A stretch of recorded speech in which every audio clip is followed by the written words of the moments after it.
বললাম আমার ছাদ বাগানে আজকে সেই কাঙ্ক্ষিত সময়। কিছুদিন আগে এই কলার ভিডিও করে বলছিলাম যে কলা বাড়তি হয়ে গেছে। আজকে গাছে পেকে গেছে এই কলা। গাছ থেকেই আপনাদের খেয়ে দেখাবো। এই যে দেখেন, এগুলো পেকে গেছে। এই যে একদম পেকে গেছে, এই যে পেকে গেছে। এখন এই যে গাছ থেকে আপনাদের ছুলে দেখানোর চেষ্টা করছি। এই দেখেন একদম গাছ, এই যে কলা বলবেন না। এই যে দেখেন কলা একদম গাছে। আমার আবার গাছে রেখেই খাওয়ার অভ্যাস।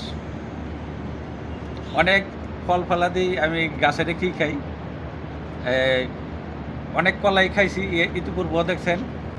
এই যে এখন গাছ থেকেই কলা খাওয়া হবে। দেখেন একদম গাছ পাকা, কোনো কেমিক্যাল নাই, একদম পিওর, একদম খাঁটি, একদম বিষমুক্ত। নিজের হাতে লাগিয়ে নিজে এভাবে গাছ থেকে খাওয়ার মজাই আলাদা। দেখেন এই যে খাচ্ছি, বিসমিল্লাহ। সেই স্বাদ বন্ধুরা, সেই স্বাদ, খুব মিষ্টি। এরকম গাছ পাকা কলা খাওয়ার স্বাদই আলাদা।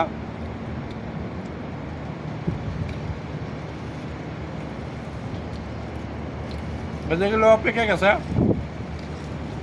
আপনাদের দেখাইলাম। দেখেন একদম গাছ পাকা। একদম খাওয়ার জন্য পাগল হয়ে গেছে। এই যে দেখেন, এই যে দেখেন খাচ্ছে, আমাকে খেতে দিলাম না পুরো। এই যে দেখেন কলা, কি সুন্দর কলা হয়েছে।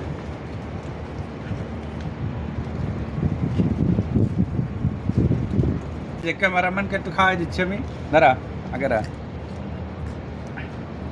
সে মজা। এই যে আরেকটা খাচ্ছি, দেখেন। এই যে আরো কলা খাবে। এই যে গাছ থেকে আজকে খাওয়া হবে কলা।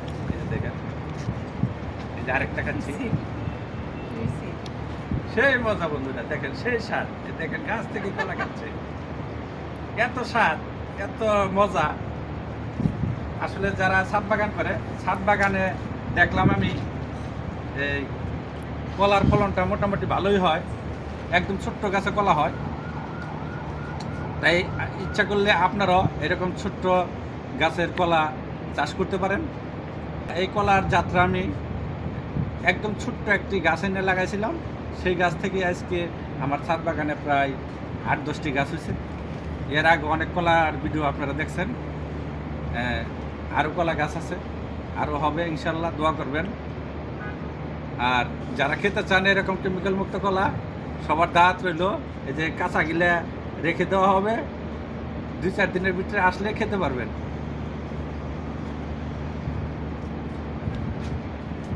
এই যে দেখেন কলা গাছ থেকেই খেলাম। ঠিক আছে বন্ধুরা, ভিডিওটি দেখার জন্য আপনাদের অসংখ্য ধন্যবাদ। সবাই লাইক কমেন্ট শেয়ার করে পাশে থাকবেন। আল্লাহ হাফেজ।